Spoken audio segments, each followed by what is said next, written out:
Well, here we go. We got Stephen A. Smith. I haven't watched this video yet, so I'm about to watch this live with y'all.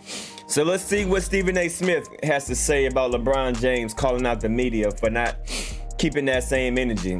And I heard Stephen A. Smith went off on the black community about him defending Jerry Jones. So I'm gonna react to that video too later on today. But I want to hear what Mr. Stephen A. Smith got to say. Things on his mind. LeBron wanted to know why he had not been asked about a photograph that recently surfaced showing Dallas Cowboys owner Jerry Jones at the age of 14 peering over a crowd of white students who were attempting to block 6 black students from entering the doors of North Little Rock High School in 1957. Here's LeBron addressing the media in that concerning visual postgame. I was what? Your reaction to all of this. Do you mind if I just have a moment, Stephen A? Should I look into the camera? Sure. I want to skip that part because I want to listen to what Stephen A. want to say, and we're gonna get to Jay Will. We're gonna get to Jay Will, but I want to focus on Stephen A. Smith. Of what you just said. I actually want to thank you for what you just said, because I don't disagree with a single word.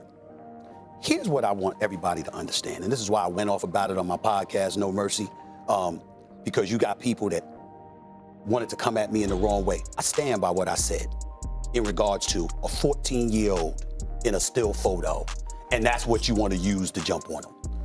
You just highlighted, there's plenty of other things to jump on Jerry Jones about. You ain't never hired a black coach. You didn't stand up for Colin Kaepernick and his rights as an American citizen to do. Neither did you. Neither did you. But go ahead. Do what he did. You didn't speak out initially. You were actually hiding when it came to social justice issues, Jerry Jones. Jerry Jones would tell you, I told him that. Where you at? I don't give a damn what you say. Say something. You gotta speak up. You can't be quiet. But that's entirely different than using a still photo of a 14-year-old standing in a crowd in 1957, pre-civil rights, pre-voting rights, because clearly the climate of those times were what it was. Do we need to regurgitate what the hell was going on in the Jim Crow South? We all know that story. Lynchings, murders, rapes, mayhem, all types of stuff, all types of insidious, despicable things that was done and inflicted upon the black race. We understand what the hell was going on down there. So if you're Jerry Jones and you're standing in the crowd, I'm looking at how you're acting more than I'm looking at what the environment is. Because to me, that environment was all over the damn South. That's how I view it. And so I don't want to go against, I don't want to go on a photo. You got to have more evidence than that. What you pointed to is more evidence. Why do we need more evidence? If this was the other way around, they would condemn us, they would throw the stones, they would have us jumping through hurdles. Look what Kyrie Irving did with a still photo. Stephen A. Smith. Look what Kyrie Irving had to do with a still photo. He just reposted a picture. The same picture. It's not the same picture, but it's a picture. What's the difference? It's a still photo, Stephen A. Smith. But you wanted to condemn and you want to throw the book at Kyrie. But yet, when a still photo is someone of the other community, you want to be sympathetic. You want to be this, you want to be that. Where's the energy at, bruh? It's the same thing. It's the same thing. Matter of fact, this is even worse because this individual was around in that situation. But let me go ahead and just listen. I'm gonna just listen. Evidence. Now let's get to LeBron, because I want everybody to understand. I can't applaud LeBron enough for what he said. I 1000% agree with LeBron James, because that wasn't about Jerry Jones. If you're listening, as my man Joe Madison, the Black Eagle on Urban View Radio would say every morning, that wasn't, you gotta listen with the third ear. What LeBron was talking about was, where's the intensity?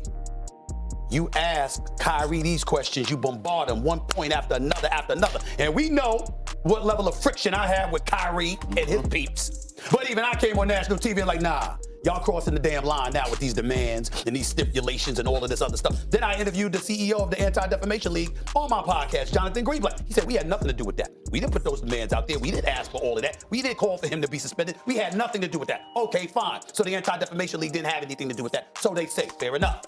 But what LeBron was talking about is unavoidable. The media. Trump says something. They asked LeBron to bribe it.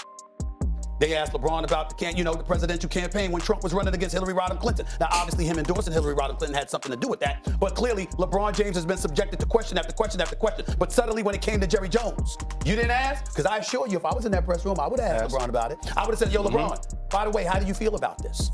Even when I took the position that I took about a still photo of a 14-year-old, I still would have asked LeBron that question. The fact that he wasn't asked that question and he had waited and he had to bring up the subject to a media in the year 2022 gives credence and buffers the argument that Kyrie Irving was making when Kyrie said, where's the intensity when our people's going through stuff? Exactly. Keep the same energy. That's all I've been saying. Keep the same energy. If y'all gonna do this for Kyrie, keep it through everybody else, no matter who it is. Keep the same energy. Exactly. We've been afflicted. Y'all gonna have the same momentum, the same passion. You gonna bring that to the table? That's what LeBron was calling out, and that brings in the point into the equation, the biggest point that was being made. The media is the fourth estate. We play a significant role in subjects that are actually broached and subjects that are avoided. And it didn't escape LeBron that after a Lakers win, in the aftermath of this whole stuff with Jerry Jones, regardless of what your position may be, he wasn't even asked. Now, then some people in the media will say, well, he's an NFL owner, you're an NBA player, Kyrie's a contemporary, but that doesn't wash. Because you've asked LeBron about a multitude of things that were not basketball related. So why did you ask him about this now? The fact that he pointed that out, he is 1,000% right on the money. And if you're the media member in that room last night and you didn't ask LeBron a question about Jerry Jones, you should be looked upon with a raised eyebrow by LeBron James and all his contemporaries in the world of professional sports, because you would have done it in another situation. Can I ask one question? I want to piggyback on what you said. And obviously, even if people are absolving Jerry Jones of being 14 years old, you brought up it's a grotesque moment in history, and you're absolutely right. So it's an opportunity to say, even if you're saying, I was there, being curious, et cetera, an opportunity to condemn that and to condemn what's happened. Do you think that was a missed opportunity, Stephen A., by Jerry, that he should have been more elaborate on it and that moment in history? Absolutely. It doesn't change my position about a photo being held against him. Yeah. But two things can be true.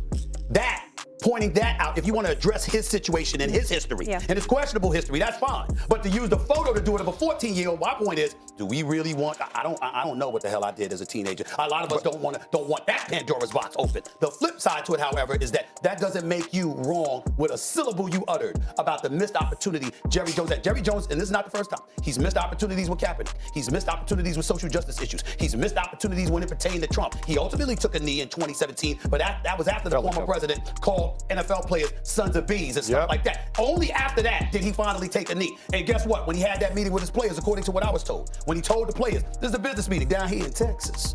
Okay, if you are going to do something like that, the audience here, our constituency, is going to interpret that as unpatriotic, which could affect our bottom line. If it affects our bottom line, we're going to make sure it affects your bottom line. That's what he said. So my point is, there are a multitude of situations that have occurred over the last half decade or so where you can make a absolutely formidable argument that Jerry Jones has missed an opportunity. But that doesn't mean that photo should be indicative of that. Here's why I disagree with you, though, Stephen, because the photo is a piece of the bigger body of work, and that's what people will All right. I'm gonna make another video about Jason Williams and give him his own separate video. So that's Stephen A. Smith reacting to LeBron James calling out the media. Whatever, Stephen A. Whatever, bro. You still a snake in my book. I still don't like. I'm still going to respond to Stephen A. Smith so-called calling out the black community, because yesterday he said that he was gonna go on his podcast and address the people that had an issue with him defending Jerry West in that picture. I'm gonna react to that too. But this right here, this don't move me by Stephen A. Smith, because one day he's this, one day he's that. He's just he's Stephen A. Smith. There's a reason why he's in the position that he is, because he tries to straddle the fence. He tries to, one day he wants to be pro-black, then the next day he wants to obey his master. Whatever, Stephen A. Y'all leave a comment down below. Y'all let me know how y'all feel about this BS explanation by Stephen A. Smith. It's your boy, Damn D. I'm signing out, y'all. Peace.